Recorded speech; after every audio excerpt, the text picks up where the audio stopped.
Hello friend, स्वागत है आप सभी का हमारे YouTube channel study point two point में। और आज का हमारा चैप्टर है इलेक्ट्रिकल फॉल्ट। चैप्टर 2 है एसजीपी का। आज का लेक्चर 2 है। इसके पहले एक लेक्चर अपलोड हो चुका है, तो आगे देखते हैं हम लोग। हमारा क्या टॉपिक है? Effect of different types of fault on stability on the electrical power system, यानी कि विद्युत शक्ति प्रणाली के स्थायित्व पर विभिन्न प्रकार के प्रदोषों का प्रभाव। क्या है कि हमारी जो विद्युत शक्ति प्रणाली है उस पर स्थायित्व यानी उसका जो संतुलन बना रहे, उस पर क्या क्या प्रभाव पड़ता है जिसके कारण उसका संतुलन बिगड़ जाता है। तो हम देखते हैं, किसी विद्युत शक्ति प्रणाली का स्थायित्व उस विद्युत शक्ति के प्रदोषी धारा के व्युत्क्रमानुपाती होता है। यानी कि जब भी हमारी जो विद्युत शक्ति प्रणाली है, अगर उसमें जो फॉल्ट करंट बढ़ती है तो उसका स्थायित्व घट जाता है, यानी कि असंतुलन अनबैलेंस होने लगता है। जो हमारा इलेक्ट्रिक जो प्रणाली है, विद्युत सप्लाई है, वो अनबैलेंस होने लगता है तथा प्रणाली की प्रदोषी धारा का मान उस प्रणाली की प्रतिबाधा के व्युत्क्रमानुपाती होती है। यानी जो फॉल्ट करंट है वो क्या होती है? प्रतिबाधा यानी एम्पीडेंस के व्युत्क्रमानुपाती होती है। यदि प्रतिबाधा बढ़ेगी तो क्या होगा? जो फॉल्ट करंट है उसका मान घट जाएगा, या फॉल्ट करंट का मान बढ़ेगा तो प्रतिबाधा घट जाएगी, यानी एम्पीडेंस घट जाएगा। अतः हम गणितीय रूप में देख सकते हैं, यहाँ पे ये वाला गणितीय रूप में देख सकते हैं कि stability equal to 1 fault current, यानी कि जो अस्थायित्व होता है वो फॉल्ट करंट के व्युत्क्रमानुपाती होता है तथा फॉल्ट करंट क्या होता है? एम्पीडेंस के व्युत्क्रमानुपाती होता है। लेकिन जो स्टेबिलिटी होता है और एम्पीडेंस यानी प्रतिबाधा, एम्पीडेंस ऑफ सर्किट यानी जो अस्थायित्व होता है वो कुल जो परिपथ की प्रतिबाधा होती है, एम्पीडेंस होता है, उसके इक्वल होता है। यानी प्रतिबाधा बढ़ेगी तो अस्थायित्व बढ़ जाएगा। जो हमारा सब स्टेशन पावर सर्किट है या पावर सिस्टम है उसकी प्रतिबाधा बढ़ेगी तो उसका अस्थायित्व बढ़ जाएगा। आगे देखते हैं 3 लाइन टू ग्राउंड फॉल्ट, यानी 3 लाइन टू ग्राउंड फॉल्ट क्या होता है? सभी प्रदोषों की अपेक्षा इस प्रदोष के प्रणाली का स्थायित्व अधिक प्रभावित होता है, क्योंकि इस प्रदोष में फॉल्ट करंट अपेक्षाकृत अधिक होती है। क्या होता है कि जो इससे अधिक प्रणाली 3 लाइन टू ग्राउंड फॉल्ट जब होता है, यानी शॉर्ट सर्किट होके ग्राउंड तीनों की तीनों लाइनें जब ग्राउंड हो जाती हैं तो उसमें क्या होता है? उस फॉल्ट से जो करंट होती है, फॉल्ट करंट, उससे अधिक प्रभावित होता है हमारा पावर सिस्टम। इसको गणितीय रूप में देख सकते हैं यहाँ पे। फिर आगे देखते हैं 3 line to short circuit fault. इस प्रकार का प्रदोष उत्पन्न होने से प्रणाली का स्थायित्व अधिक प्रभावित होता है, क्योंकि इसकी प्रदोषी धारा अपेक्षाकृत अत्यधिक होती है। यहाँ पे देख सकते हैं कि ये मैथमेटिकल दिया गया है, ये वाला। और फिर चलते हैं आगे।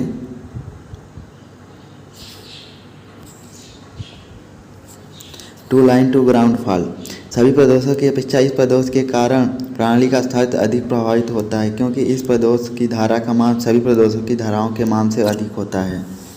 ये भी मैथमेटिकल दिया गया है। फिर अगला है हमारा ओवरलोड फॉल्ट।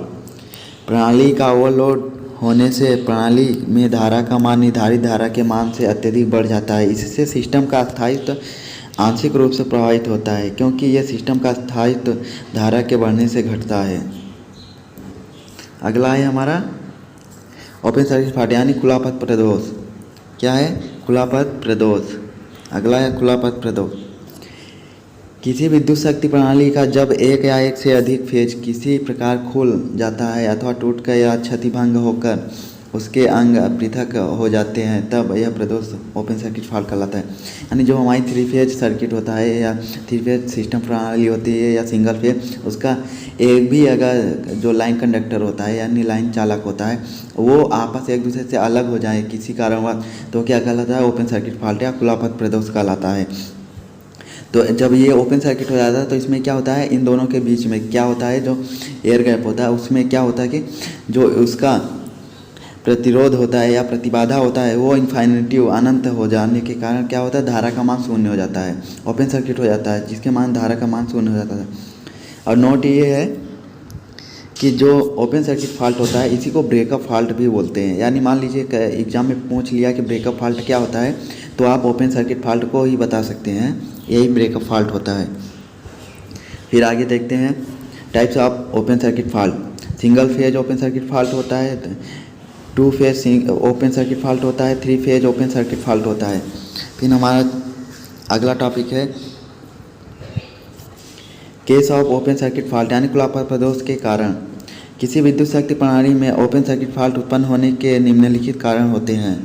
पहला कारण है तापक्रम के संयोजन के खुल जाने के कारण, और दूसरा कारण है अधिक तनाव से चालक के टूट जाने के कारण। यानी ठंड के महीने में क्या होता है, कंडक्टर जो होते हैं वो सिकुड़ने लगते हैं, जिसके कारण तनाव बढ़ जाता है, या किसी कारण वह तनाव बढ़ गया तो जो चालक है यानी कंडक्टर है वो टूट जाने के कारण भी ओपन सर्किट फॉल्ट उत्पन्न होता है। या आंतरिक आघात से चालक के कट जाने के कारण, यानी कि मान लीजिए किसी कारणवश मान लीजिए रगड़न हुआ या किसी चोट लगी जिसके कारण जो कंडक्टर हो वो टूट जाए या कट जाए, उसके कारण भी ओपन सर्किट फॉल्ट हो जाता है। हाई करंट, चौथा है हाई करंट उत्पन्न होने से क्या होता है, टेम्परेचर बढ़ जाता है, कंडक्टर का टेम्परेचर बढ़ जाता है, जिसके कारण भी तार पिघल कर टूट जाता है और ओपन सर्किट फॉल्ट उत्पन्न हो जाता है। पांचवा है आंधी या तूफान से सिरों पर लाइन टूट जाने के कारण। मान लीजिए तेज़ हवा या आंधी आई, तूफान आई, उसके कारण भी कंडक्टर क्या होता है, टूट जाता है, जिसके कारण ओपन सर्किट फॉल्ट उत्पन्न हो जाता है। अगला है अर्थ फॉल्ट या ग्राउंड फॉल्ट। किसी विद्युत शक्ति प्रणाली का जब एक या एक से अधिक फेज लाइन होता है, यानी जिनमें जो जीवित तार होते हैं, क्या होता है किसी विद्युत शक्ति प्रणाली का जब एक या एक से अधिक फेज किसी प्रकार पृथ्वी के साथ पूर्ण रूप से संपर्क स्थापित कर ले, यानी पूरा जॉइंट या गिर पड़े या तो जॉइंट हो जाए, पूर्ण रूप से, आंशिक नहीं पूर्ण रूप से होना चाहिए, तो यह प्रदोष अर्थ फॉल्ट कहलाता है। इस समय अर्थ फॉल्ट सर्किट में निम्न प्रतिरोध होने के कारण विद्युत धारा का मान अति उच्च हो जाता है। किसमें, अर्थ फॉल्ट में या ग्राउंड फॉल्ट। इसके आगे देखते हैं types of earth fault. Single phase earth fault होता है, थ्री फेज अर्थ फॉल्ट होता है, टू फेज अर्थ फॉल्ट होता है। तो हम आगे देखते हैं अगला टॉपिक। अर्थ फॉल्ट होता है, उसके क्या क्या कारण है। केज ऑफ अर्थ फॉल्ट, यानी कि अर्थ फॉल्ट होने के क्या कारण है। पोर्सिलिन इंसुलेटर की विफलता के कारण ओवरहेड लाइन कंडक्टर का आरंभ या सपोर्ट से संपर्कित होने के कारण।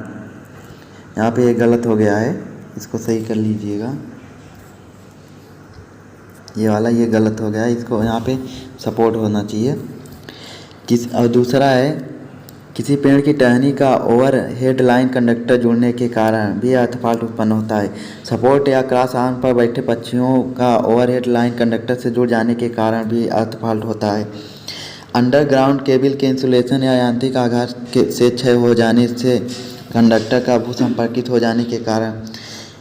अंडरग्राउंड केबल का इंसुलेशन जीवन काल समाप्त हो जाने पर कंडक्टर भू संपर्कित हो जाने के कारण भी अर्थ फॉल्ट होता है।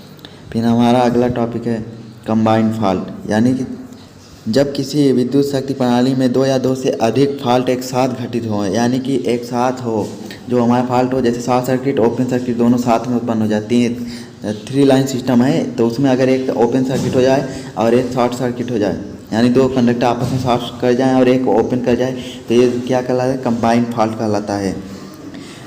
और इसे क्या कहते हैं, सभी कंबाइंड फॉल्ट क्या होते हैं, एसिमेट्रिकल फॉल्ट होते हैं। फिर हम देखते हैं अगला केज ऑफ कंबाइंड फॉल्ट। जो कंबाइंड फॉल्ट होने के क्या क्या कारण है।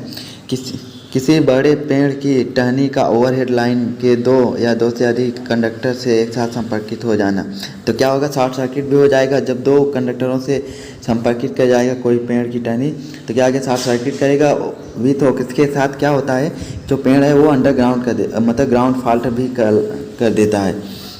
तो दूसरा है किसी ग्लाइडर या हेलीकॉप्टर अथवा वायुयान का ओवरहेड लाइन से टकरा जाने के कारण। तीसरा है आंधी तूफान तथा बाढ़ग्रस्त इलाकों में ओवरहेड लाइन कंडक्टर का टूट जाने तथा परस्पर जुड़ जाने के कारण। फिर अगला हमारा टॉपिक है शॉर्ट सर्किट फॉल्ट। जब किसी विद्युत शक्ति प्रणाली के दो या दो से अधिक फेज, क्या होता है, जब किसी विद्युत शक्ति प्रणाली के दो या दो से अधिक फेज किसी कारण से परस्पर शॉर्ट सर्किट हो जाते हैं, शॉर्ट सर्किट फॉल्ट कहलाता है। यानी कि जो हमारा थ्री लाइन कंडक्टर सिस्टम है, अगर उसमें दो या दो से अधिक कंडक्टर आपस में शॉर्ट सर्किट कर जाएँ तो वो शॉर्ट सर्किट फॉल्ट कहलाता है। ये टू टाइप्स होता है, two phase short circuit fault, three phase short circuit fault. तो अगला टॉपिक हमारा है cage of short circuit fault, अधिक सैग की उपस्थिति में तेज हवा से झूलते हुए ओवरहेड लाइन कंडक्टर के परस्पर लिपट जाने के कारण भी शॉर्ट सर्किट फॉल्ट होता है। किसी वृक्ष अथवा उसकी टहनी से ओवरहेड लाइन कंडक्टर जुड़ जाने के कारण भी शॉर्ट सर्किट फॉल्ट होता है। यांत्रिक आघात से अंडरग्राउंड केबल का इंसुलेशन के कटकर क्षय हो जाने के कारण भी शॉर्ट सर्किट फॉल्ट होता है। भूमिगत केबल का इंसुलेशन का जीवन काल समाप्त हो जाने के कारण भी शॉर्ट सर्किट फॉल्ट होता है। खुले केबल कंडक्टर को चूहों या छिपकलियों, सांप आदि द्वारा जुड़ जाने के कारण भी शॉर्ट सर्किट फॉल्ट होता है। तो इस लेक्चर में बस इतना ही फ्रेंड, मिलते हैं नेक्स्ट लेक्चर में। जय हिंद।